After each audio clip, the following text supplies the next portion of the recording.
नमस्कार विद्यार्थी मित्रांनो, मी संघपाल चक्रनारायण आपलं स्वागत करतोय माय अकॅडमी या यूट्यूब चॅनलवरती। आज आपण 2016 ला जो STI चा पेपर झाला होता त्या पेपरचा अनालिसिस बघणार आहोत। याच्या पूर्वी आपण PSI 2016 चा पेपर बघितलेला आहे। तर चला वळूया आपल्या पेपरच्या अनालिसिस कडे।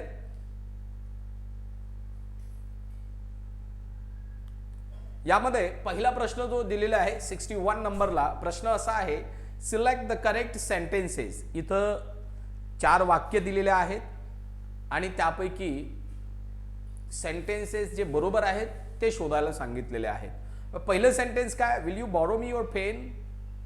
Second sentence, I borrowed a pen from my brother. Third sentence, I lent a pen from my brother. and the last sentence is, will you lend me your pen? See, after reading all these sentences or 4 sentences, one things come into my mind that there are 2 words की ज्याच्या बघा 4 वाक्य वाचल्यानंतर एक लक्षात आलेला आहे की इथं काही शब्द आहेत। बघा कुठले शब्द आपल्याला दिसतायत, तर पहिल्या याच्यात दिसते बोरो, दुसऱ्या याच्यात सुद्धा तोच शब्द आहे, तिसऱ्या याच्यात लेंट हा शब्द वापरलेला आहे आणि तोच इथं खाली रिपीट झालेला आहे। याचा अर्थ इथं बॉरो आणि लेंट या शब्दावरती प्रश्न विचारलेला आहे। आता इथं बॉरोचा अर्थ काय होतो, तर बॉरोचा अर्थ होतो उधार किंवा उसने, घेणे। आणि लेंटचा अर्थ काय होतो, तर लेंटचा अर्थ होतो उधार किंवा उसने देणे। उधार किंवा उसने देणे, पहिल्याचा अर्थ देणे, दुसऱ्याचा अर्थ होतो घेणे, आणणे। ठीक आहे, मग will you borrow me your pen. आता तू माझा पेन उधार आणशील का, उधार घेशील का, असं आहे का? नाही, हा पेन मागतोय। विल यू बॉरो नाही होणार, मग उधार दे, मागतोय। मागत असेल उधार तर लेंड आणि देत असेल तर बॉरो। मग इथं देत असेल तर काय, बघा लक्षात घ्या, बॉरो केव्हा असतो, तर घेत असेल तर,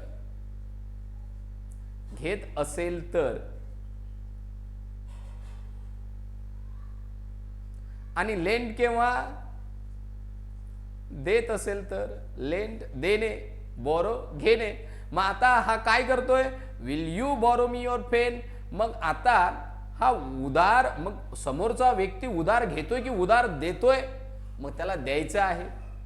लक्षात घ्या, इथं 2 व्यक्ती आहेत, हा A आहे आणि हा B आहे। हा ज्या वेळेला याला मागल त्यावेळेला हा लेंड बनल, हा मागतोय, हा कोण आहे, मागणार, हा मागणार, आणि हा आहे देणार। सो ही लक्षात घ्या, ज्या वेळेला इथं हे शब्द थोडेसे खोडतोय, हा मागणार आहे आणि हा देणार आहे। देणार काय करणार आहे, तर देणार इज लेंडिंग, देणार इज लेंडिंग। मग याला मागताना काय म्हणावं लागेल, विल यू लेंड मी, मागतोय ना, देशील का, देणे। आणि घेणारा काय असतो, हा जो घेणार आहे इथं काय करत असतो, बॉरो करत असतो, म्हणजे हा उधार आणत असतो। लक्षात घ्या, मग आता ज्या वेळेला हा मागतोय तर देणाऱ्याला काय म्हणावं लागेल, याला विल यू लेंड मी, देशील का मला। ज्या वेळेला मागताय त्यावेळेला विल यू लेंड मी, आणि ज्या वेळेला देताय, लक्षात घ्या, कोणी घेतोय तर घेणारा म्हणेल की आय बॉरोड, मी घेतलेत, बॉरो केलेत। घेणारा काय म्हणेल, बॉरो, आणि देणारा काय म्हणे, I lend you, I lent you. घेणारा म्हणेल आय बॉरोड, मी घेतले, देणारा लेंड। मग इथं will you borrow me your pen, ज्या वेळेला आपण दुसऱ्याला एखादी गोष्ट मागतोय, लक्षात घ्या, ज्या वेळेला कोणाला एखादी गोष्ट मागतोय त्यावेळेला will you lend me, will you lend मी, मला देशील का, देशील काय। मग उधार ज्या वेळेला मागताय त्यावेळेला लेंड, उधार आणलंय असं ज्या वेळेला सांगताय त्यावेळेला बॉरो, उधार मागताय त्यावेळेला विल यू लेंड मी, आणि उधार आणलंय असं सांगतायत विल आय बॉरो या शब्दाचा प्रयोग केला जातो, आय बॉरोड। मग इथं या वाक्यांमध्ये बघा, will you borrow me your pen, मागतोय ना हा, मग मागतोय तर इथं काय पाहिजे, तर मागतोय म्हणून इथं पाहिजे आपल्याला लेन. हा मागतोय म्हणून इथं पाहिजे will you lend me your pen, असं वाक्य पाहिजे होतं, पण इथं दिलेलं नाही लेन, म्हणून हे चुकलंय. उधार मागण्यासाठी लेंड असतो, विल यू लेंड मी. ठीक आहे, उधार आणलंय हे सांगण्यासाठी काय असतं बघा, लेंड उधार देणे आणि उधार उसने घेणे. आय बॉरोड, मी उधार घेतलंय, उसने घेतलंय असं सांगण्यासाठी I borrowed a pen from my brother. मी माझ्या भावाकडनं पेन उधार आणलाय, उधार घेतलाय. उधार घेणे, उधार घेतलंय असं सांगण्यासाठी आपण बॉरोचा उपयोग करतो, म्हणजे बी बरोबर आहे. आता ए चुकलंय, बी बरोबर आहे, म्हणजे खाली ऑप्शन मध्ये जिथं ए असेल ते आपलं उत्तर नसेल आणि जिथं बी असेल ते मात्र उत्तर असेल. मग पहिल्या याच्यात दिसते आपल्याला A and B are correct. A दिसला इथं, म्हणजे हे चुकलंय. इथं आहे का, नाही. इथं आहे का, हो आहे. इथं आहे का, नाही. मग इथं बी आहे का, हो इथं बी आहे. इथं बी आहे का, नाही. म्हणजे उत्तर मला पहिल्या दोन पर्यायावरूनच भेटलं की माझं उत्तर काय आहे. मला बाकीचे दोन वाचण्याची सुद्धा इथं गरज पडली नाही. I lend a pen from my brother, माझ्या भावाकडनं मी उसना पेन आणलाय, घेतलाय, याच्यासाठी लेंट वापरतोय का, लेंट वापरतोय का, नाही, बॉरो वापरतो. वरच्या वाक्यात आपण इथं प्रयोग केलेला आहे, म्हणजे इथं हा जो लेंट वापरलाय तो चुकलाय.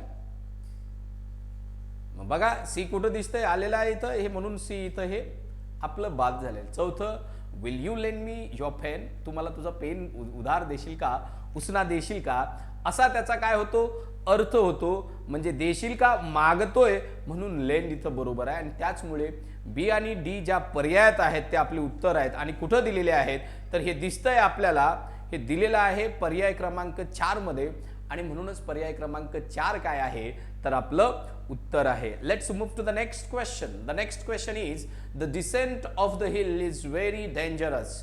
मग डिसेंट ऑफ द हिल्स म्हणजे काय, तर उतार, याचा अर्थ काय होतो, उतार.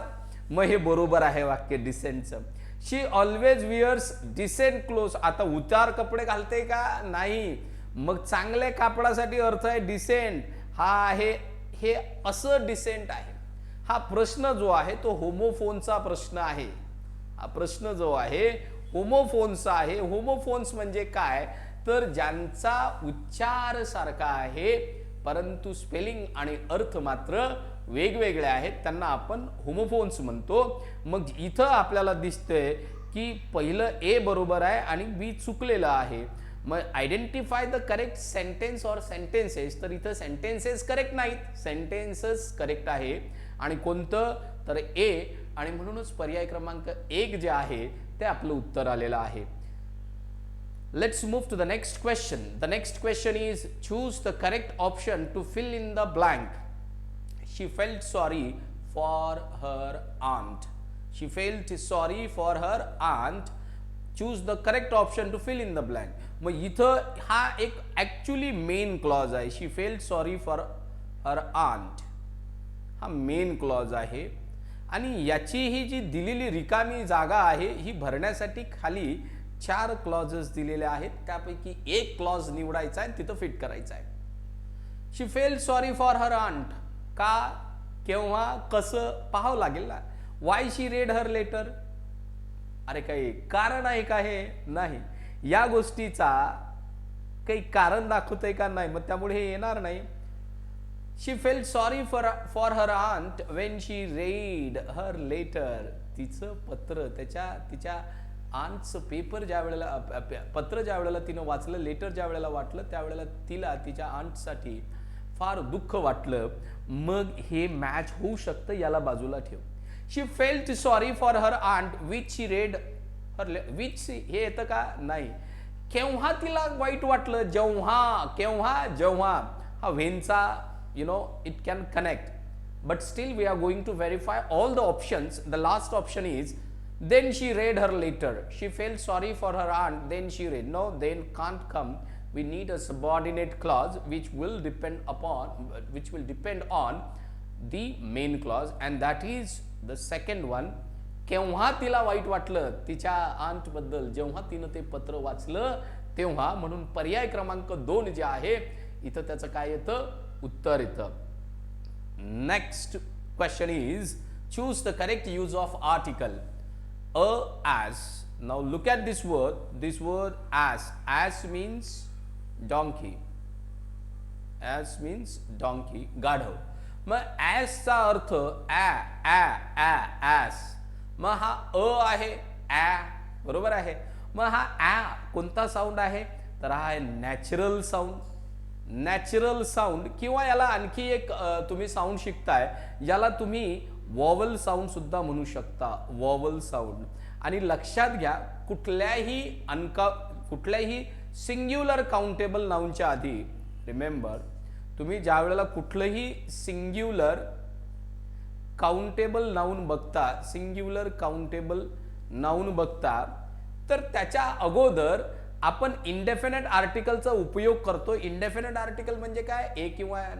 मग केव्हा एन केव्हा एन, जेव्हा केव्हा आपल्याला वाक्यात वॉवल साऊंड दिसतो त्यावेळेला त्याच्या अगोदर एन येतो. आणि जेव्हा केव्हा आपल्याला कॉन्सनंट, जेव्हा केव्हा आपल्याला बघा नॅचरल साऊंड असेल तर आपण काय वापरतो, जर नॅचरल साऊंड असेल तर आपण वापरतो एन. आणि आर्टिफिशियल म्हणजे कॉन्सनंट साऊंड, आर्टिफिशियल साऊंड असेल तर आपण वापरतो आर्टिकल ए. समजून घ्या, कोणतंही सिंग्युलर काउंटेबल नाउनच्या पहिल्या अक्षराचा उच्चार हा जर नैसर्गिक असेल, वॉवेल साऊंडचा असेल, ए आय ओ यू चा साऊंड असेल, साऊंड म्हटलंय मी, तर त्याच्या अगोदर आर्टिकल एन वापरतात. आणि मात्र या साऊंडच्या व्यतिरिक्त साऊंड्स असतील तर त्याच्या अगोदर आर्टिकल ए वापरतात.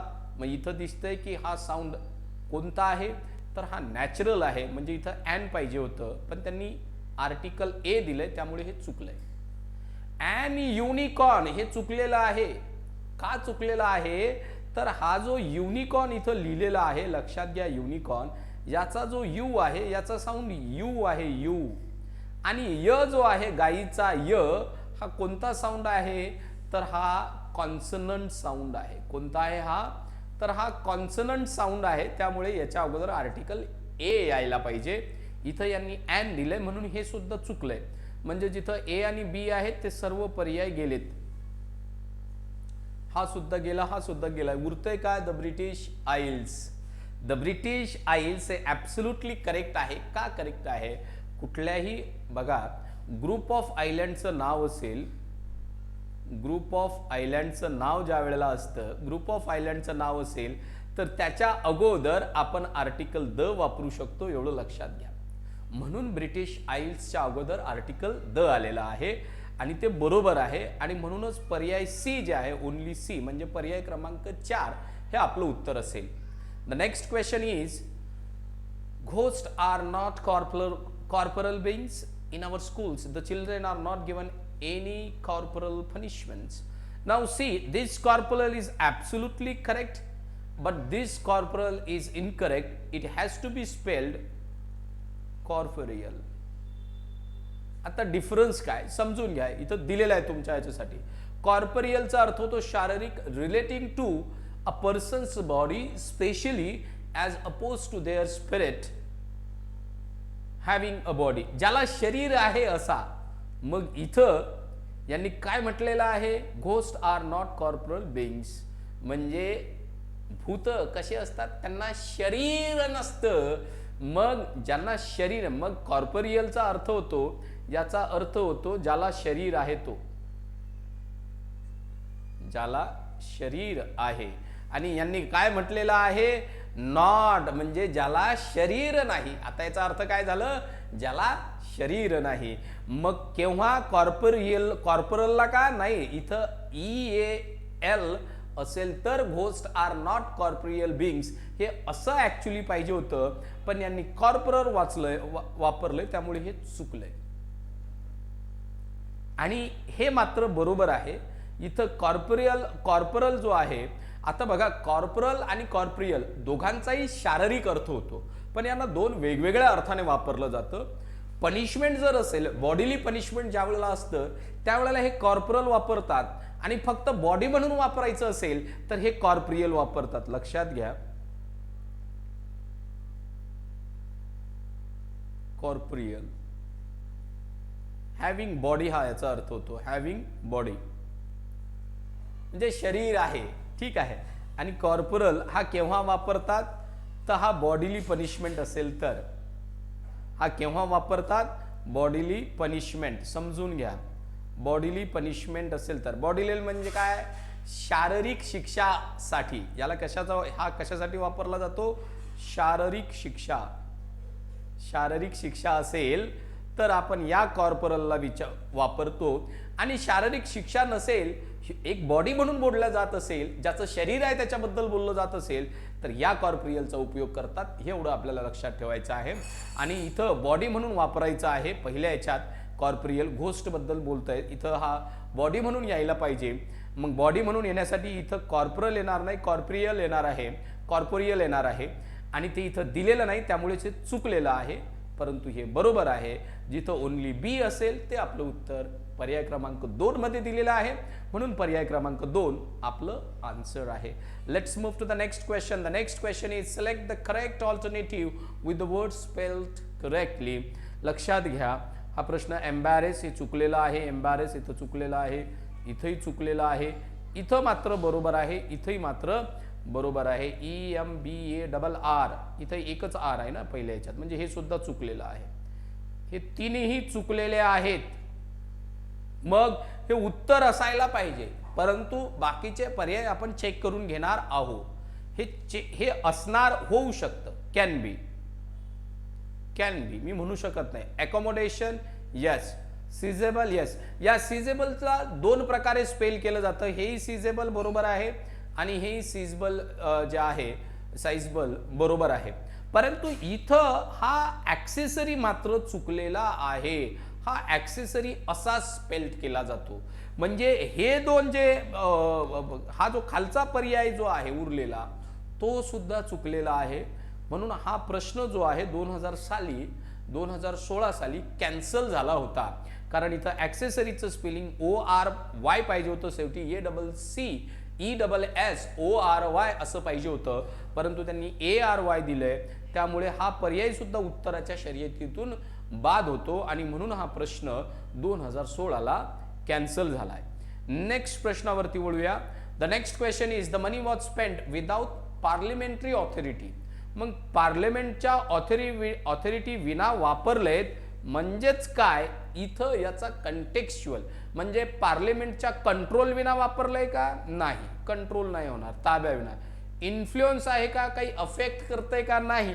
मग कन्सेंट म्हणजे मंजुरी. कन्सेंट म्हणजे काय, मंजुरी. म्हणजे पार्लमेंटच्या मंजुरी विना पैसा खर्च केला गेला होता याचा अर्थ होतो. म्हणजे कन्सेंट जो आहे, कन्सेंट म्हणजे टू गिव्ह परमिशन, असा याचा काय होतो, अर्थ होतो. एवढं लक्षात घ्यायचं आहे सर्वांनी, ठीक आहे. नेक्स्ट प्रश्नावरती वळूया. द नेक्स्ट क्वेश्चन इज, त्यामुळे हा उत्तर आलेला आहे, चार्ज येणार नाही.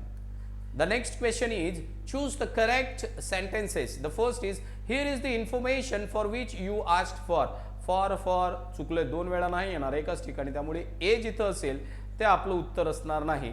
मग उरलंय काय, बी आणि सी. झाला, आपला आन्सर आला. आपल्याला जास्त बघण्याची सुद्धा गरज इथं भासली नाही. Here is the information for which you asked किंवा विच यू आस्क्ड फॉर.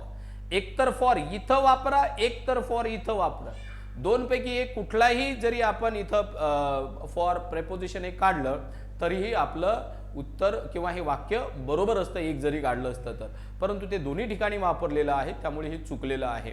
आणि म्हणूनच खालचे जे आहेत, here is the information for which you asked, हे बरोबर आहे. Here is the information you asked for, दोन्हीही करेक्ट आहेत. म्हणूनच पर्याय क्रमांक 3 जे आहे याचं उत्तर आहे. उडूया नेक्स्ट प्रश्नाकडे. The next question is choose the correct option to fill in the blank in the given sentence. The matter is being discussed at the next meeting of the committee असं व्हायला पाहिजे. having discussed at the, to discussed, been discussed, इथं being discussed येणार आहे. आता तुम्ही म्हणाल meeting तर सर नेक्स्ट आहे, मग beingच का? तर याच्यासाठी ज्यानं टेन्स अभ्यासलाय त्याला हा प्रश्न कळणार आहे. टेन्स मध्ये दोन असे टेन्स आहेत, एक आहे सिंपल प्रेझेंट टेन्स, एक आहे सिंपल प्रेझेंट टेन्स आणि दुसरा आहे प्रेझेंट कंटिन्युअस टेन्स. हे दोन टेन्स असे आहेत, प्रेझेंट कंटिन्युअस टेन्स. हे दोन टेन्स असे आहेत की यांचा उपयोग फ्युचरिटी दाखवण्यासाठी केला जातो. कशासाठी? फ्युचरिटी. मग इथं काय म्हटलेलं आहे एक लक्षात घ्या, फ्युचरिटी दाखवण्यासाठी. The matter is being discussed at the next meeting of the committee. मग हे कंटिन्युअस आहे वाक्य. हे वाक्य कसं आहे आपल्याला दिसतंय, हे वाक्य बीइंग आणि discussed, being plus V3, being plus V3 जिथं येईल, बीइंग प्लस V3 आपल्याला काय दाखवतं, तर बीइंग प्लस V3 आपल्याला कंटिन्युअस टेन्स दाखवतोय. कोणता टेन्स दाखवतोय? कंटिन्युअस. आणि कोणता कंटिन्युअस आहे तर हे त्याच्या अगोदर आलेला व्हर्ब ठरवल. मग इथं व्हर्ब आहे इज, आणि इज कोणता टेन्स दाखवतो तर प्रेझेंट कंटिन्युअस. मी आता सांगितलं फ्युचरिटी दाखवते. त्यामुळे पर्याय क्रमांक 2 जे आहे इथं उत्तर असेल, बाकीचं कुठलाच व्हर्ब इथं येणार नाही. Next question is,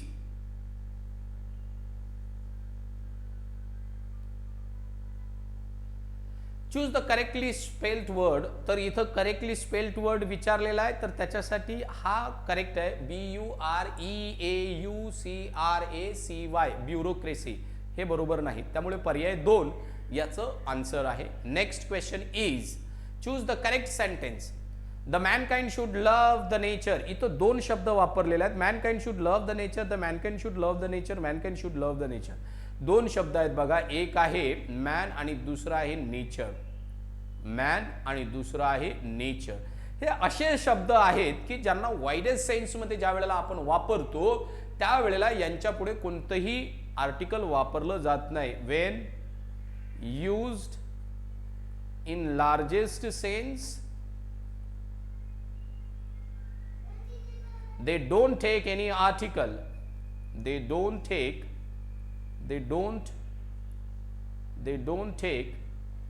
any article, they don't take any article, remember. So they don't take any article before them, हे आपल्याला कळतंय.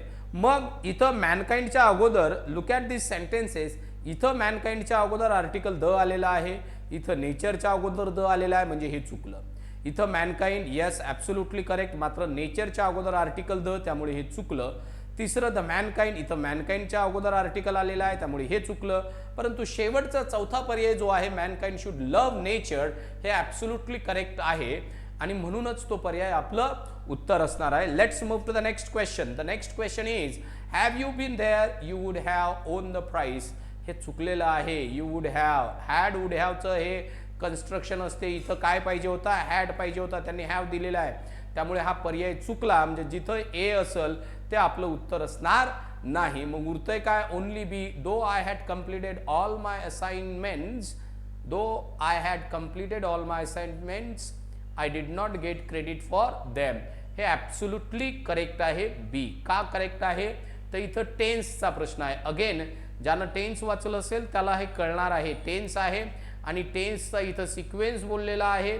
टेन्सचा सिक्वेन्स म्हणजे काय? इथं जे पास्ट आहेत या पास्ट मधले दोन इव्हेंट बोललेले आहेत आणि पहिला इव्हेंट जो असतो अशा प्रकारे व्यक्त केलेल्या वाक्यात हा पास्ट परफेक्ट मध्ये लिहावा लागतो आणि दुसरा इव्हेंट जो आहे तो सिंपल पास्ट मध्ये लिहावा लागतो. हा रूल आहे सिंपल पास्ट मध्ये आणि ते एक्सप्रेस केलं. दो आय हॅड कम्प्लिटेड. मग कंप्लीट ही ऍक्शन पहिलं झाली की क्रेडिट त्याला पहिलं भेटलं, तर कंप्लीट वाली ऍक्शन पहिलं मग क्रेडिट भेटलं. म्हणून कंप्लीट वाली ऍक्शन आपल्याला दिसते हॅड आणि कंप्लीटेड म्हणजे पास्ट परफेक्ट मध्ये आहे.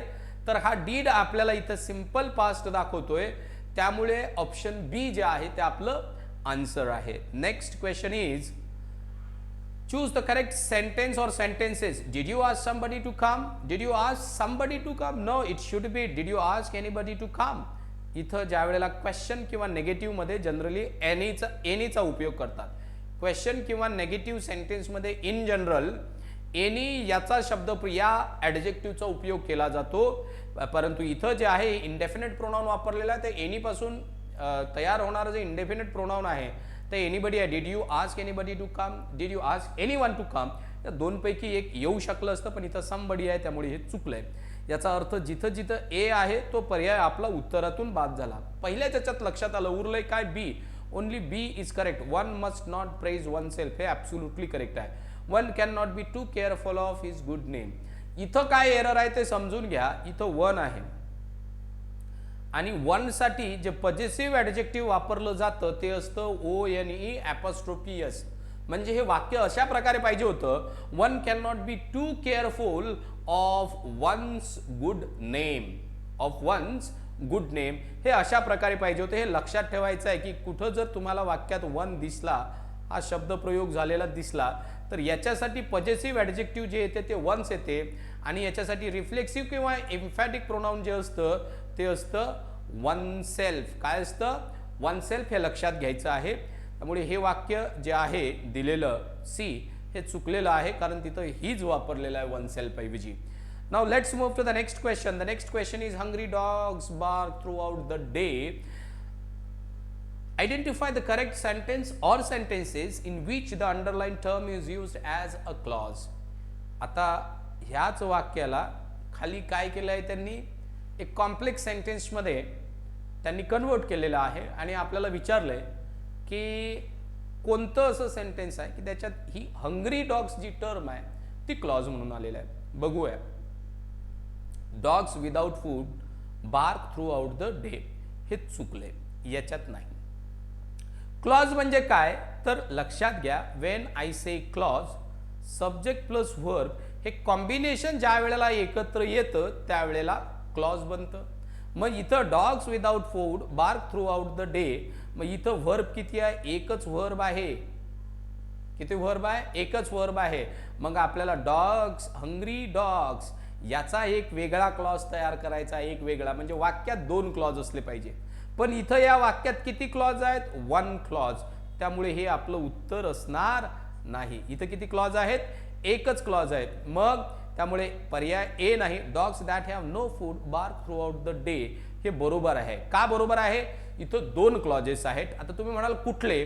पहिलं, dogs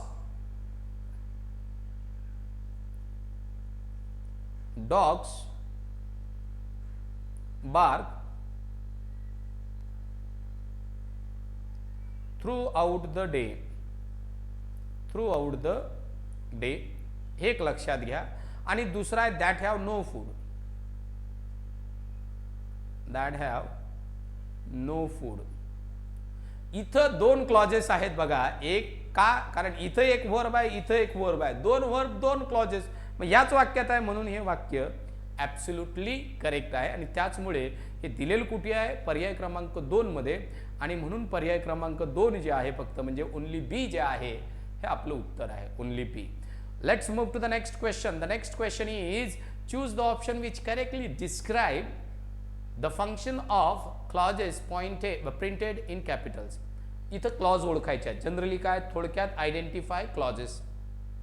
we post guards where the man had been seen. क्लॉजेसच्या प्रश्नावर बोलताना मी याच्या अगोदर ज्या वेळेला चर्चा केली, मी म्हटलं क्लॉजेस ओळखताना जर तुम्हाला पहिला कोणता क्लॉज ओळखायचा असेल तर तो नाउन क्लॉज ओळखून घ्यायचा आणि त्याच्यानंतर दुसरा नंबर कोणाला द्यायचं प्राधान्य तर ते ॲडजेक्टिव्हला.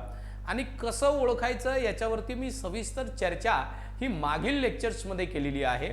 मग इथं वी पोस्टेड गार्ड्स, जर आपण मेन क्लॉजमधील मेन व्हर्बला व्हॉटने प्रश्न विचारल्यास येणारं उत्तर हा जर क्लॉज असता पूर्णच्या पूर्ण, तर हा आपला नाउन क्लॉज असता. What did we post guards येतं का? प्रश्नच बनत नाही. त्यामुळे हा नाउन क्लॉज आहे का? तर नाही. इथं ऑलरेडी 2 दिलेले आहेत, चर्चा करण्याची गरजच नाही आहे इथं नाउन क्लॉजची. खरं पाहिलं तर इथं आपल्याला डिरेक्टली ॲडजेक्टिव्ह आणि ॲडव्हर्ब क्लॉजची चर्चा करायची आहे. मग ॲडजेक्टिव्ह किंवा ॲडव्हर्ब क्लॉज, आता ॲडजेक्टिव्ह क्लॉज कशाला म्हणतात किंवा ॲडजेक्टिव्ह क्लॉज काय? तर ॲडजेक्टिव्ह क्लॉज हा जो ॲडजेक्टिव्ह क्लॉज असतो तो आपल्याला मेन क्लॉजमधील जे नाउन आहे त्या नाउन किंवा प्रोनाउन त्याच्याबद्दल एक्स्ट्रा इन्फॉर्मेशन सांगत असतं. ठीक आहे. मग वी पोस्टेड गार्ड्स, मग इथं नाऊन काय आहे मेन क्लॉज मध्ये, तर मेन क्लॉज मध्ये नाऊन आहे गार्ड्स. याच्याबद्दल इन्फॉर्मेशन येते का, काय काही सांगते का, कोणते गार्ड्स, कसे गार्ड्स, काही बोलतंय का. Which guards did we post, कोणते गार्ड्स, नाही येत नाही. बघा ॲडजेक्टिव्ह क्लॉज म्हटला की त्याची जनरली रचना कशी असते, मी सांगितलेलं आहे याच्या अगोदरच्या लेक्चरमध्ये. याची रचना असते, इथं असेल नाऊन किंवा प्रोनाऊन, आणि याच्यानंतर इकडे काय आलेलं असेल, तर इकडे आलेलं असेल रिलेटिव्ह प्रोनाऊन किंवा रिलेटिव्ह ॲडव्हर्ब आलेलं असेल. ठीक आहे. आणि दुसरी गोष्ट सांगितली होती की याला कशाने प्रश्न विचारायचा, विचने प्रश्न विचारायचा. या दोन कंडिशन सॅटिस्फाय झाल्या की ते ॲडजेक्टिव्ह क्लॉज. मग इथं होतात का, होत नाहीत, म्हणजे हा ॲडजेक्टिव्ह क्लॉज नाही. मग ॲडजेक्टिव्ह क्लॉज नाही तर उरलं काय उत्तर, तर मग तो ॲडव्हर्ब क्लॉज आहे. कोणता क्लॉज आहे तो, ॲडव्हर्ब क्लॉज आहे. म्हणजे इथं जिथं जिथं ॲडजेक्टिव्ह पहिल्याला दिलेला आहे ते आपलं उत्तर नसणार आहे. म्हणजे एक तर पर्याय क्रमांक 1 किंवा 3 आपला आन्सर असेल. आता हा ॲडव्हर्ब क्लॉज आहे, एक लक्षात आलं पहिलं कसं, तर इथं लक्षात घ्या, पोस्टेडला प्रश्न विचारा, where did we post guards, तर उत्तर येतं where the man had been seen. म्हणजे हा ॲडव्हर्ब क्लॉज ऑफ प्लेस आहे, एवढं आपल्याला माहिती आहे. दुसरा, we posted guards at the entrance where the man had been seen. तर याचं बघूया की याचं आन्सर काय येतं. एंट्रन्स हे काय आहे, तर हे आहे नाऊन. या नाऊन नंतर हे काय आलेलं आहे, हे आहे आपलं रिलेटिव्ह ॲडव्हर्ब. पहिली condition satisfy, noun plus relative adverb. Second condition, याला विचने प्रश्न विचारा, आन्सर येत असेल तर ॲडजेक्टिव्ह क्लॉज, नाहीतर हा सुद्धा adverb clause. At which entrance did we post guards, कोणत्या एंट्रन्स वरती आपण गार्ड्स पोस्ट केले, उत्तर येतं where the man had been seen, जिथं तो माणूस दिसला होता तिथं. मग इथं विचने आन्सर येतं, म्हणजे सेकंड जो आहे हा पहिला लक्षात आला की हा आपला ॲडव्हर्ब आहे. आणि सेकंड कोणता आला, तर सेकंड ॲडजेक्टिव्ह आला. सेकंड कोणता आहे, तर ॲडजेक्टिव्ह आहे. कुठं दिलेला आहे ॲडव्हर्ब ॲडजेक्टिव्ह, पर्याय क्रमांक 3 मध्ये, म्हणून पर्याय क्रमांक 3 याचा आन्सर आहे. The next question is select the correct positive degree. Iron is the most useful of all metals. Okay, of all. And they ask us positive degree शोधा. ज्या वाक्यात, ज्या सुपरलेटिव्ह डिग्रीच्या वाक्यात ऑफ ऑल असेल आणि त्याची तुम्हाला जर पॉझिटिव्ह डिग्री विचारली असेल, शॉर्ट ट्रिक आहे, समजून बघून घ्यायचं. पॉझिटिव्ह डिग्री याची जी असेल त्याची सुरुवात झाली असेल व्हेरी फ्यूने, हे 100% सत्य आहे. किती, 100% सत्य आहे. ऑफ ऑलने जर एखाद्या सुपरलेटिव्ह डिग्रीच्या सेंटेन्समध्ये ऑफ ऑल असेल तर त्याचं पॉझिटिव्ह डिग्री करताना त्या वाक्याची सुरुवात व्हेरी फ्यू न होते, एवढं लक्षात घ्यायचं आहे. आणि त्यानंतर मांडणी काय केली जाते, म्हणजे व्हेरी फ्यू. मग त्याच्यानंतर जे काय नाऊन प्रोनाऊन असेल वगैरे वगैरे, त्याच्यानंतर ॲज, इथं ॲडजेक्टिव्ह ॲडव्हर्ब, आणि ॲज इथं मध्ये काय येणार आहे, इथं येणार आहे ॲडजेक्टिव्ह किंवा ॲडव्हर्ब येणार आहे या रिकाम्या जागेत. ह्या प्रकारे त्याची काय केली जाते, मांडणी केली जाते, असं आपल्या लक्षात येतं. त्यामुळे इथं ज्या वेळेला आपण बघतो एकाच वाक्यात व्हेरी फ्यू न सुरुवात झालेली आहे आणि तो आहे पर्याय क्रमांक 2. आणि म्हणूनच पर्याय क्रमांक 2 जे आहे याचं उत्तर आहे. पाहण्याची गरज नाही, बाकी चाचपण्याची सुद्धा गरज नाही. The next question is identify the word closest in meaning to the word in capital in the following sentence. Closest in meaning, that means we have to find out synonym word. The Scots are famous for their फावकी. मग आता हे पावकी काय आहे ते समजून घेऊया. पावकी humour, humour म्हटलेलं आहे. मग ह्युमर म्हटलं की काय येतं रे, तर ह्युमर म्हटलं की गंमत जम्मत. काय येतं, गंमत गंमत. ठीक आहे. मग रिसेम्बलिंग पाकिस्तानी कल्चर, पाकिस्तानचा आहे का, नाही, अजिबात नाही. की लक्षात घ्यायचं दिलेला आहे अर्थ पावकी. हॅव्हिंग अ मॉकिंग, मॉकिंग म्हणजे काय, गंमत करण्यावर, सायनिकल सेन्स ऑफ ह्युमर. मग अ जेंटलमॅन विथ अ पॉकी वेट. मग इथं दिलेलं आहे, आपल्याला कळलंय मॉकिंग होते. मग इथं कुठं दिलेलं आहे, अम्युजिंग इन अन ऑड वे. मग हे सुथिंग इन अन ऑड वे होते का, नाही, अम्युजिंग होते. म्हणूनच पर्याय क्रमांक 2 जे आहे हे याचं काय आहे, उत्तर आहे. Next question is she hardly ever smiles. Which one of the following sentences is a correct version of sentence with a tag? Question टॅगचा आहे. कुठला आहे हे? Question tag. लक्षात घ्या. हा हार्डली हे शब्द लक्षात ठेवायचे. हार्डली असेल, सेल्डम असेल, त्याच्यानंतर बेअरली असेल, हे नेगेटिव्ह वर्ड्स आहेत. त्यामुळे यांचा जो टॅग असतो हे नेगेटिव्ह आहे. त्यामुळे यांचा जो टॅग असतो हा टॅग नेहमी यांचा कसा असतो? पॉझिटिव्ह असतो. एवढं लक्षात घ्या. यांचा टॅग कसा असतो? पॉझिटिव्ह असतो. आणि या वाक्यात पहिल्या याच्यात बघा, इथं हे जे वाक्य दिलेलं आहे इथं टॅग निगेटिव्ह आहे. इथं हार्डली शब्द आहे, इथं हार्डली आहे, इथंही हार्डली आहे, इथंही. हा नेगेटिव्ह आहे. टॅग कसा आहे? निगेटिव्ह आहे. म्हणून हे वाक्य चुकलं. दुसरं, शी हार्डली एव्हर स्माइल, डज शी, हा पॉझिटिव्ह टॅग आहे. याला बाजूला ठेवूया सध्याचं. हा पॉझिटिव्ह आहे. दुसरा, शी हार्डली एव्हर स्माइल्स, इज शी, हा सुद्धा पॉझिटिव्ह आहे. हा सुद्धा पॉझिटिव्ह आहे. परंतु शेवटचा आहे तो नेगेटिव्ह आहे. आणि लक्षात घ्या इथं जे आन्सर आहे त्यामुळे हा चुकलेला आहे. हार्डली एव्हर स्माइल्स इज शी, तर हे चुकलंय, हे बरोबर आहे. कोणाला प्रश्न असेल की हे का बरोबर आहे, तर समजून घ्या की इथं जो वर्ब आहे तो V5 आहे. कोणता आहे? हा V5 वर्ब आहे इथं, V5. मग जेव्हा वाक्यात हेल्पिंग वर्ब दिलेला नसेल, वाक्य सिंपल पास्टमध्ये किंवा सिंपल प्रेझेंटमध्ये असेल, तर अशा वेळेला त्या व्हर्बची फोड केली जाते. आणि सिंपल प्रेझेंटमध्ये मेन व्हर्ब कोणते असतात, तर V1 किंवा V5. तर यांची फोड करताना V1 असेल तर त्याच्यातून डू प्लस V1 बाहेर निघते, आणि V5 असेल तर डज प्लस V1 बाहेर निघते. एवढं लक्षात घ्या. आणि इथं V5 आहे म्हणून इथं याच्यातून डज प्लस V1 बाहेर निघेल.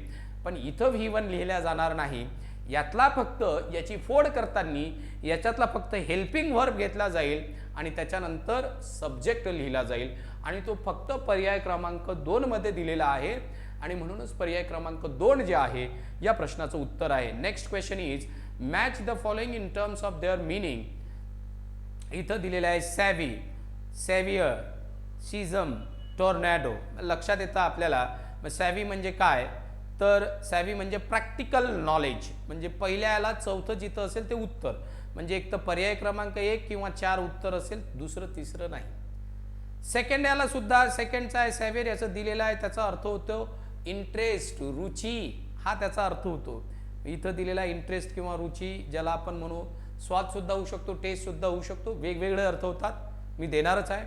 मग तिसरा जो आहे स्किझम, याचा अर्थ होते सिझम किंवा स्किझम याला म्हणू शकतो, ज्याचा अर्थ काय होते सेपरेशन.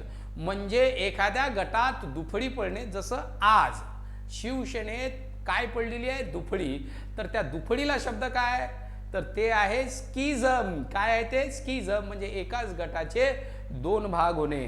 मग हे कुठं दिलेलं आहे? सी मध्ये दिलेलं आहे. मग सी साठी काय येतं? 2. आणि ते कुठं दिलेलं आहे? पर्याय क्रमांक 4 मध्ये. म्हणून याचं उत्तर जे आहे ते पर्याय क्रमांक 4 आहे. इथं याचे अर्थ दिलेले आहेत. सेवी म्हणजे काय? स्ट्यूडनेस अँड प्रॅक्टिकल नॉलेज. याला म्हणू शकतो हुशार, व्यवहारी. सेवियर टेस्ट, स्वाद, रुची, सॉरी स्वाद किंवा रुची याचा अर्थ होतो सेकंड याचा. थर्ड याचा अर्थ होतो दुफडी, पडणे. एखाद्या गटात काय पडणे? दुफडी पडणे किंवा एखाद्या गटाचे 2 भाग होणे. आणि हे जो दिलेला आहे टॉर्नॅडो, टॉर्नॅडोचा अर्थ होतो चक्रीवादळ, चक्रीवादळ किंवा वावटळ, जोराचं वावटळ. आणि इथं दिलेलं आहे बघून घ्या, टॉर्नॅडोचा अर्थ व्हायलंट विंड. आपण बघतो ना जमिनीपासून तो भवरा असा गर गर गर गर फिरत आकाशापर्यंत जातो, त्याला टॉर्नॅडो म्हणतात. म्हणून पर्याय क्रमांक 4 याचा आन्सर आहे. Let's move to the next question. A finger in every pie, हा इडियम्स दिलेला आहे सर्वच्या सर्व ठिकाणी. ह्या बघून घ्या, इम्पॉर्टंट आहेत. इथं ह्या इडियम्स दिलेल्या आहेत आणि या इडियम्सला यांचा अर्थ इकडे आपल्याला समजून घ्यायचा आहे. इडियम्स दिलेले आहे. अ फिंगर इन एव्हरी पाय याचा अर्थ to have interest in everything, म्हणजे सर्वच गोष्टीत रुची असणे. अ फिंगर इन एव्हरी पाय म्हणजे काय, पहिल्याचा अर्थ आहे सर्व गोष्टींमध्ये रुची असणे, सर्व गोष्टीत रुची असणे, रुची असणे. मग हा 4 नंबरचा पर्याय कुठं दिलेला आहे? एक 4 नंबरला आणि एक 2 नंबरला. लक्षात घ्या, महत्वाचं आहे. आणि दुसरा दिलेला आहे have one's finger in the till. Have one's finger in the till म्हणजे काय? तर to steal money from the place where one works. जिथं काम करतोय तिथंच चोरी करणे, भ्रष्टाचार करणे. मग ते कुठं दिलेलं आहे? पर्याय 3 मध्ये. कुठं दिलेला आहे तो? दोन्ही याच्यात आहे. इथं सुद्धा आहे आणि इथं सुद्धा आहे. मग त्याच्यानंतर दिलेला आहे पुल वन्स फिंगर आउट आणि चौथं दिलेलं आहे कीप वन्स फिंगर क्रॉस्ड. आता पुल वन्स फिंगर आउट याचा अर्थ काय होते? To start working hard. काय होते? To start working hard. याला थोडंसं समजून घेऊया आपण. To pull one's finger out.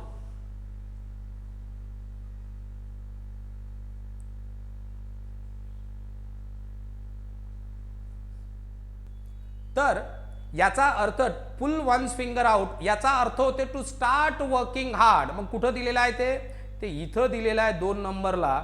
इथं दिलेला आहे का? नाही. त्यामुळे हा पर्याय उत्तराच्या शर्यतीतून बाद होतो. आणि शेवटचा आहे कीप वन्स फिंगर क्रॉस म्हणजे अपेक्षा करणे आणि ते कुठं दिलेलं आहे? पर्याय क्रमांक 2 मध्ये. म्हणून याचं उत्तर जे आहे that is option number 2. Let's look at the next question, and the next question is he broke down in the middle of his speech. Broke down किंवा break down. break down चा अर्थ इथं होणार आहे. break down चे बरेच अर्थ होतात, तर इथं होतो याचा अर्थ to fail. तो त्याच्या स्पीच मध्ये मध्येच काय झाला? यशस्वी झालेला आहे. ऍक्च्युली याचा अर्थ तसं पाहिल्यास टू स्टॉप, पण ते सडनली इथं आलेलं आहे त्यामुळे ते होणार नाही. कारण when break down to stop suddenly याचा अर्थ टू स्टॉप सडनली सुद्धा होऊ शकतो. To stop suddenly. पण हे टू स्टॉप सडनली हे कोणासाठी वापरलं जातं? तर हे मशीनसाठी वापरलं जातं. आणि आपण मशीन्स बद्दल नाही बोलत आहे, ह्युमन बिंग्स बद्दल बोलतो आहे. त्यामुळे याचं उत्तर हे येणार नाही. टू क्वारल विथ भांडण करणे सुद्धा नाही. To break down, to exist by force हे सुद्धा नाही. मग उरतं काय? फेल. कुठं दिलेलं आहे? पर्याय क्रमांक 2 मध्ये. आणि म्हणून पर्याय क्रमांक 2 जे आहे याचं आन्सर आहे. What is the next question? The next question is he is leaving India for good. To leave something for good that means to leave something permanently. To leave something permanently. मग कुठं दिलेलं आहे? 1 मध्ये. Happily आहे का? लक्षात घ्या, महत्वाचं आहे हे.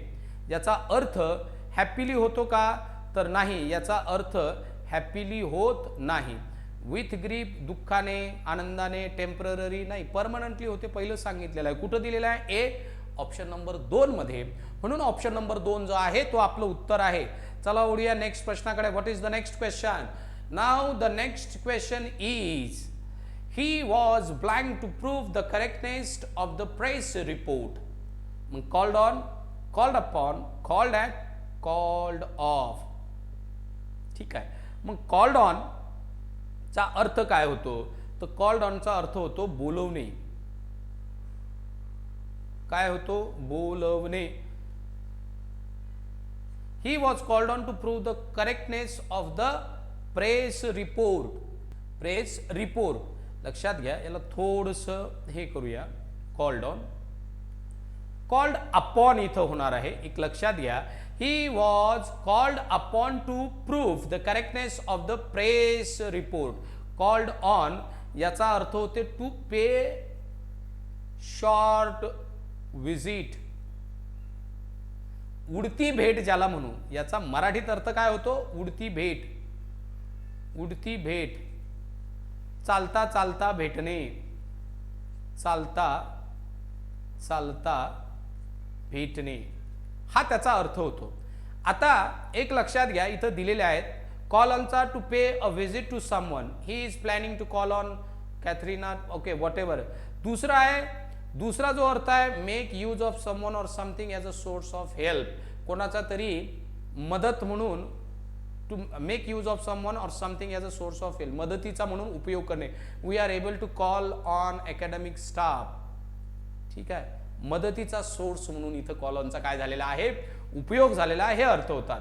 आता कॉल ऑन आणि कॉल अपॉनचा अर्थ समजून घ्या. आता हा का दिला नाही मी, हा बोलवणे इथं का म्हटलं नाही तेही समजून घ्या. ऍक्च्युली या कॉल ऑन आणि कॉल अपॉन दोघांचे सुद्धा अर्थ कॉल ऑन असेल, त्याला व्हाईट पेन मध्ये घेतो, कॉल ऑन असेल किंवा कॉल अपॉन असेल, कॉल ऑन असेल किंवा कॉल अपॉन असेल, याचे दोन अर्थ होतात. याचा अर्थ सुद्धा बोलवणे होते आणि याचाच अर्थ सुद्धा बोलवणे होते. दोघांचा अर्थ सुद्धा बोलवणे होते, दोघांचा अर्थ बोलवणे होते. मग इथं ज्या वेळेला आपण मीनिंग बघतोय, इथं दिलेला आहे ऑफिशियली आज समवन टू डू समथिंग, एखाद्याला ऑफिशियली सांगणे, एखादी गोष्ट करायला सांगणे. मग इथं ज्या वेळेला हे वाक्य वाचतो, he was to prove the correctness of the press report. Press report जो आहे त्याचं सत्यता किंवा ते बरोबर आहे हे सिद्ध करण्यासाठी त्याला काय केलं गेलं होतं, बोलवण्यात आलं होतं. मग ऑफिशियली असेल ना, मग ऑफिशियली आहे ते इथं ऑनही चालते आणि अपॉनही चालते, परंतु आयोगानं जे आन्सर दिलेलं आहे ते कॉल्ड अपॉन आहे. आता इथं मी हे जे बोलतोय हे कशाच्या भरोशावर बोलतोय किंवा हे कुठं बघितलेलं आहे, तर हे मी कॅम्ब्रिजचे जे फ्रेझल वर्बचं पुस्तक आहे त्या पुस्तकात बघितलेलं आहे. कॉल्ड ऑन किंवा कॉल ऑन किंवा कॉल अपॉनचा अर्थ होतो to ask someone to do something officially, आणि हा अर्थ इथं दिलेला आहे, तोच मी इथं दिलेला आहे. ठीक आहे, परंतु उत्तर काय दिलेलं आहे आपलं, कॉल अपॉन. नेक्स्ट बघूया. नेक्स्ट जे दिलेलं आहे ते आहे कॉल ॲट. कॉल ॲटचा अर्थ होतो थांबणे, थोड्या वेळासाठी. मग ट्रेन, बस एखाद्या ठिकाणी थांबते ना, ट्रेन असेल, बस असेल, शिप असेल. When it takes halt, to take halt, to take halt. ठीक आहे, थोड्या वेळासाठी थांबणे हा याचा काय होतो, टू टेक हॉल्ट हा त्याचा अर्थ होते, टू टेक हॉल्ट, थांबणे. मग तो तर येणारच नाही तिथे थांबण्याची. Call off, to cancel. Call ऑफचा अर्थ होते स्थगित करणे, एखाद्या गोष्टीला काय देणे, स्थगिती देणे. याचा अर्थ काय होतो, स्थगिती देणे हा अर्थ होतो थांबणे.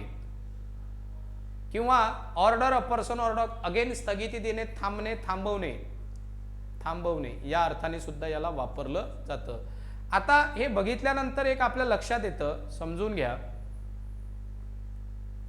की याचं उत्तर जे आहे एकतर कॉल ऑनही येऊ शकलं असतं आणि कॉल अपॉनही येऊ शकते, पण आयोगानं जे आन्सर दिलेलं आहे ते आहे कॉल्ड अपॉन, म्हणून पर्याय क्रमांक 2 जे आहे इथं याचं आन्सर आहे. Next one is after he had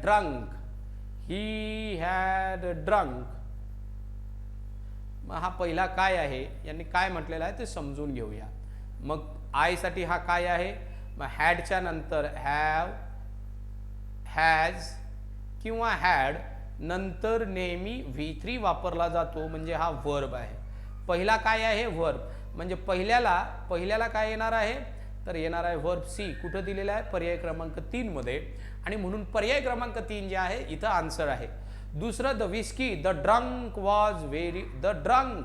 आता ड्रंक हे काय आहे, हे नाऊन आहे. हे कशावरून, कारण याच्या अगोदर हे आर्टिकल वापरलेलं आहे आणि आर्टिकल नंतर येणारा शब्द काय असतो, नाऊन असतो, म्हणून याच्यासाठी बी साठी 2 साठी बी आलेला आहे, तेच बी बघून घ्या. मग वॉज व्हेरी ड्रंक, कसा होता तो, व्हेरी ड्रंक, कसा होता, पिलेला होता. मग हे कशाचं काम करते, तर ॲडजेक्टिव्हचं काम करते. कुठं दिलेलं आहे, ए मध्ये, आणि हे इथं दिलेलं आहे, म्हणून याचं जे आन्सर आहे ते आहे पर्याय क्रमांक 3. Next question is match the following phrasal verbs. हा जो प्रश्न आहे हा फ्रेझल वर्बचा प्रश्न आहे, फ्रेझल वर्ब्स, आणि याचे अर्थ विचारलेला आहे. बॅक अवे, बॅक अवेचा अर्थ होते टू मूव्ह अवे, दूर होणे. बॅक डाऊन, मग आता बॅक डाऊनचा अर्थ काय, पहिल्यांदा आपल्या लक्षात आलं की जिथं जिथं 4 आहे ते आपलं आन्सर आहे. मग एक तर हे असेल नाही तर हे असेल, हे गेलं. मग बॅक डाऊनचा अर्थ काय होतो, तर बॅक डाऊनचा अर्थ होतो back down. He back down in that battle, that means he accepted his defeat. To accept defeat ह्या अर्थ होतो. इथंही दिलेला आहे, इथंही दिलेला आहे, समजून घ्या. मग त्याच्यानंतर उरलेला जो आहे तो आहे बॅक आउट. मग बॅक आउट आणि दुसरा आहे बॅक ऑन टू. आता बॅक आउट म्हणजे काय, तर बॅक आउटचा अर्थ होतो शब्द माघारी घेणे. टू फेल टू फुलफिल, एखाद्या शब्द न पाळणे, शब्दाहून मागे फिरणे, अशा प्रकारचे याचे अर्थ होतात, इथं दिलेले आहेत. आता बॅक अवेचा टू मूव्ह अवे, दूर जाणे, याचा अर्थ काय होते, दूर जाणे, मागे सरकणे किंवा दूर सरकणे. ठीक आहे. याचे सिनोनिम दिलेले आहे drawback, fallback, pull out, recede, retire, retreat, withdraw वगैरे वगैरे.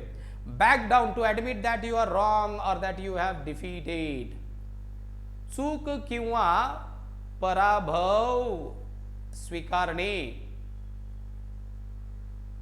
चूक किंवा पराभव स्वीकारणे. बॅकडाऊनचा अर्थ, बॅक आउटचा अर्थ होते शब्द न पाळणे, शब्द न पाळणे, वचन भंग करणे. ठीक आहे. आणि बॅक ऑन टू जवळ, ऍडजेसंट. ऍडजेसंट म्हणजे काय, जवळचा, नियर, जवळचा म्हणजेच नियर, हा अर्थ होतो. मग इथं ज्या वेळेला आपण हा प्रश्न बघतोय, लक्षात येतंय, समजून घ्या, सर्वांनी बघा या प्रश्नाकडे, बघितल्यानंतर लक्षात येतंय.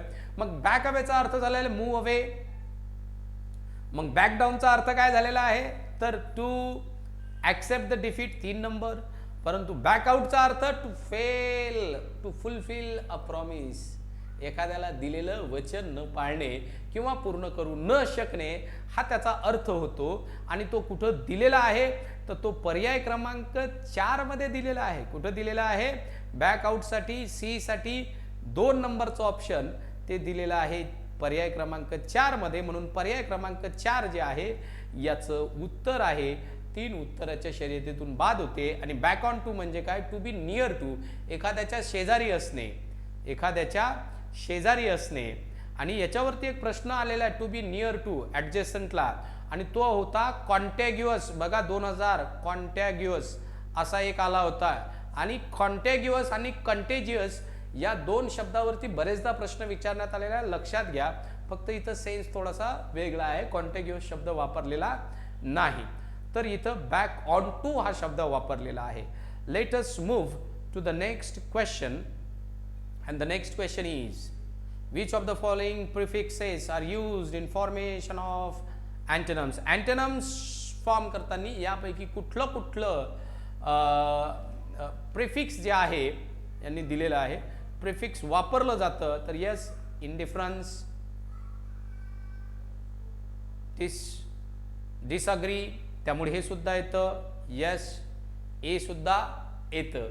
मग आता ए आणि बी जिथं जिथं आहे, कुठं आहे ए आणि बी, लक्षात घ्या, महत्वाचं आहे, समजून घ्या. हे कुठं दिलेलं आहे, तर हे पहिल्याच याच्यात दिलेलं आहे, ए, बी आणि सी. म्हणून पहिलाच क्रमांकाचं उत्तर आहे. पॅन कुठंच वापरलं जात नाही. पॅन पासून तुम्ही तयार करून पहा, ते प्रिफिक्स वापरलं जात नाही अँटोनिम्स तयार करण्यासाठी. मात्र ए, इन, डिस आणि डिस यांचा उपयोग केलेला आपल्याला आढळतो. तर इथं आपल्या लक्षात येतंय की याच्यावरून आपण अँटोनिम तयार करू शकतो. डिस वरून, जसं की अग्रीचं डिसअग्री होऊ शकतं, तसं इथं इनचा इनकरेक्ट होऊ शकतो. म्हणजे इन पासून करेक्ट हा शब्द आहे, याला प्रिफिक्स इन लावलं की अँटोनिम्स तयार होतं. जसं की अग्रीला डिस लावलं तर त्याचं काय होऊ शकतो, डिसअग्री होऊ शकतं. त्यानंतर लाईकला डिस लावलं तर डिसलाईक होऊ शकतं. अशा प्रकारचे होऊ शकतात. ए आणि बी कुठं दिलेले आहे, तर ते पर्याय क्रमांक 1 मध्ये. इथं पॅन वापरला जात नाही, इथं डी येतंय, इथं दिलेलं आहे, त्यामुळे हे ऑप्शन आपले जे आहेत हे पर्यायातून बाद होतात. उरतं 1 नंबर, त्यामुळे पर्याय क्रमांक 1 जे आहे याचा आन्सर आहे. The next one is, he was so changed in appearance that I hardly knew him. He was so changed in appearance that I hardly knew him. This typewriter is as good as new. It has hard been used. It is grammatically okay. Every morning this week she has arrived late. या वाक्यात हे बघून घ्या. He was so change in appearance that I hardly knew him. हे एक. आणि दुसरं दिलेलं आहे this typewriter is as good as new. It has hardly पाहिजे होतं. इथं काय पाहिजे होतं? हार्डली पाहिजे होतं ॲक्च्युली, पण त्यांनी हार्ड वापरलेलं आहे, त्यामुळे हे चुकलेलं आहे. म्हणजे जिथं जिथं बी दिलंय ते आपला आन्सर उत्तराच्या शर्यतीतून बाद होतोय. उरतं काय? ए आणि सी. आणि म्हणून पर्याय क्रमांक 3 जे आहे ते आपलं उत्तर आहे, कारण एकच उरतं. Every morning this week she has arrived late. हे सुद्धा ॲब्सोल्युटली करेक्ट आहे. हे सुद्धा बरोबर आहे. He was so changed in appearance that I hardly knew him. ठीक आहे. चला बोलूया नेक्स्ट प्रश्नाकडे. The next question is he is very rigid in his attitude. Rigid म्हणजे कठोर. रिजिडचा अर्थ काय होते? रिजिडचा अर्थ होतो कठोर, कठोर किंवा ताठर. मग याला जॉयफुल हा ज्यांनी विचारलेलं काय? ऑल्टरनेट विच इज ॲप्रोप्रिएट अँटनम विचारलेला आहे. इथं लक्षात घ्या, हा जॉयफुल त्याचा ताठर होऊ शकते का? नाही. जॉयफुल नाही, आनंदी होतं. शांत नाही. मॉडेस्ट हा प्रामाणिक होतो, हा सुद्धा नाही. फ्लेक्झिबल म्हणजे काय? लवचिक. फ्लेक्झिबलचा अर्थ काय होतो? लवचिक. त्यामुळे हे त्याचा अँटिनम होईल. म्हणून पर्याय क्रमांक 3 याचा इथं आन्सर असणार आहे. Let's move to the next question. The second, let's try to understand. Yes. The next question is, internet is the most useful device to disseminate information. Information disseminate करण्यासाठी इंटरनेट जे आहे ते मोस्ट युजफुल आहे. मग इथं डिसेमिनेटचा अर्थ काय होते? To spread. पसरवणे. इथं कुठं आहे? कलेक्ट होईल का? नाही. हे सेव्ह, कलेक्ट, रेकॉर्ड नाही. पसरवणे. डिसेमिनेट इन्फॉर्मेशन रेकॉर्ड करणे नाही. डेसिमिनेटचा अर्थ होते बिंबवणे. डेसिमिनेटचा अर्थ काय होते? बिंबवणे सुद्धा होतो, एवढं लक्षात घ्या. ठीक आहे. मग त्याच्यानंतर नेक्स्ट क्वेश्चन जो आहे तो आहे, choose the correct option to fill in the blank in the given sentences. When does Lalita take her teaching degree? नाही, घेतली ना, मग डीड पाहिजे, डज नाही लागणार. म्हणजे जिथं डज आहे ते ऑप्शन गेलं. वेन हॅज ललिता टेक, हॅजच्या नंतर टेक नाही येणार, टेकन येतं, त्यामुळे हे सुद्धा गेलं. उरतं काय? हे आणि हे. Did does. Which school she go to first? नाही, हे येणार. इथं डज येणार नाही, इथं डीड येईल. Which school did she go to first? कोणत्या शाळेत पहिल्या वर्गात तिनं कुठं admission? She go to. Which school did she go to first? कुठल्या शाळेत ती पहिल्यांदा गेली?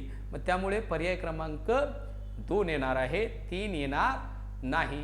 त्यामुळे आपण इथं पर्याय 2 जे आहे हे याचा आन्सर सिलेक्ट केलेला आहे. का? कारण केव्हा घेतली? इथं डीड आला. Which school does she go to first? येऊ शकलं असतं, नाही येत नाही असं नाही, पण आयोगानं याचं उत्तर दिलेलं आहे डीड, त्यामुळेच आपण इथं डीड घेतलेलं आहे. Which school does she go to first हे जर म्हटलं तर ग्रॅमॅटिकली चुकीचं आहे असं अजिबात नाही, ॲब्सोल्युटली करेक्ट आहे. पण सेन्सनुसार त्यांना असं म्हणायचं आहे की या पास्टमधल्या घटना आहेत. कोणत्या शाळेत पहिलीला ती गेली या अर्थाने तिथं तो त्यांनी डीड घेतलेला असावं असं मला वाटते. आणि म्हणूनच आयोगाने पर्याय क्रमांक 2 जे आहे त्याचं उत्तर दिलेलं आहे. Next question is, choose the sentence or sentences containing correct adverbs. आता इथं ॲडव्हर्ब काय? Balraj mother serves always an excellent dinner. Always. Do you go often fishing? Often हे सुद्धा ॲडव्हर्ब आहे. He is grumbling. Always. Seldom eat. More. I seldom eat. इथं seldom दिलेलं आहे. लक्षात घ्या, ॲडव्हर्ब्स ऑफ टाईम जे असतात, ॲडव्हर्ब्स ऑफ टाईम आणि हे ॲडव्हर्ब्स ऑफ टाईम जे असतात किंवा याच्यात काही फ्रिक्वेन्सी यांचा उपयोग ते ज्या व्हर्बला मॉडिफाय करतात त्या व्हर्बच्या अगोदर येतो. मग आता इथं लक्षात घ्या बलराज मदर, मग इथं सर्व्स हा व्हर्ब आहे, तर याचा उपयोग कुठं पाहिजे? तर याचा उपयोग पाहिजे हा ऑलवेज जो आहे हा कुठे यायला पाहिजे? सर्व्सच्या आधी यायला पाहिजे. एवढं लक्षात घ्या. कुठे यायला पाहिजे? सर्व्सच्या आधी. आलाय का? नाही. म्हणजे जिथं जिथं ए आहे ते पर्याय गेलाय, उरलं काय? Only C. ते तुमचं उत्तर आहे. ते काय आहे? उत्तर आहे. कसं? कारण ऑफन जो आहे हे सर्वच्या सर्व असतील.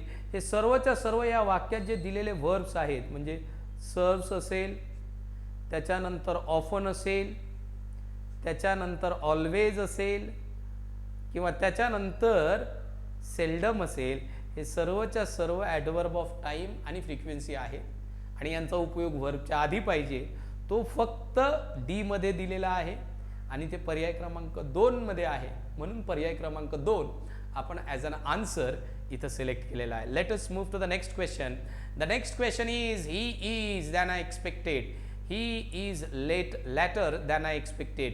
या लेटरचा अर्थ होतो हा पोझिशनसाठी वापरला जातो आणि हा वेळेसाठी वापरला जातो आणि आपण इथं वेळेबद्दल बोलतोय म्हणून हा लेटर येईल, हा येणार नाही. लास्ट किंवा लास्टलीचा इथं संबंध नाही. He is last than I expected. He is lastly. No, not at all. And the next question is the idea has distinct possibilities. आता इथं पॉसिबिलिटीजचा अर्थ जो होतो, the idea has distinct possibilities, व्यवहार्यता या अर्थाने इथं वापरलेला आहे. व्यवहार्यता.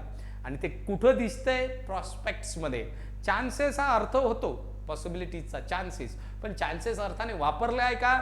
नाही. इथं कोणता मिनिंग विचारलेला आहे? तर इथं आपल्याला कंटेक्स्च्युअल मिनिंग विचारलेला आहे. एवढं लक्षात घ्या. आणि कंटेक्स्च्युअल मिनिंग याचा काय होतो? प्रॉस्पेक्ट्स. काय होतं? The idea has distinct prospects. इथं नेक्स्ट याच्यावरती आपण वळूया. The next one is the next one and the last one. I think this is the next and the last one. The last one boast च्यासाठी boast of म्हणतो. Boast of करणे म्हणजे काय? बढाई करणे. बोस्ट ऑफचा अर्थ काय होतो? बढाई करणे. अराईव्ह ॲट प्लेससाठी ॲट वापरतात. इंटरेस्टेड सोबत इन येतं आणि डाय फ्रॉम येतं. इथं काय येणार आहे? डाय फ्रॉम येणार आहे. मग कुठं दिसतं? बोससाठी चौथं इथं आहे, इथं आहे, तिन्ही ऑप्शनमध्ये आहे, इथं नाही. दुसरं अराईव्ह ॲट एक कुठं? बी साठी इथंच दिलेलं आहे. पण पर्याय क्रमांक 1 जे आहे याचं उत्तर असणार आहे. एवढं आपल्याला कळतंय. मित्र हो, हा ॲनालिसिस जो आहे हा ॲनालिसिस होता STI 2016च्या पेपरचा. नेक्स्ट ॲनालिसिसमध्ये आपण 2016चाच पेपर घेऊ किंवा मग 2017चा एक नवीन पेपर घेऊन येणार आहे. तोपर्यंत जर तुम्हाला हे लेक्चर आवडलं असेल तर प्लीज याला तुमच्या मित्रासोबत शेअर करा, लाईक करा, कमेंट करा. तुमचे कोणी मित्र जर कंबाईन किंवा कुठल्याही तत्सम परीक्षेची तयारी करत असेल तर त्यांना हा व्हिडिओ जरूर दाखवा. त्यांच्या परीक्षेमध्ये या व्हिडिओची त्यांना नक्कीच मदत होईल. तेवढी मी त्याची गॅरंटी देतो. See you in the next lecture. Thank you very much everyone.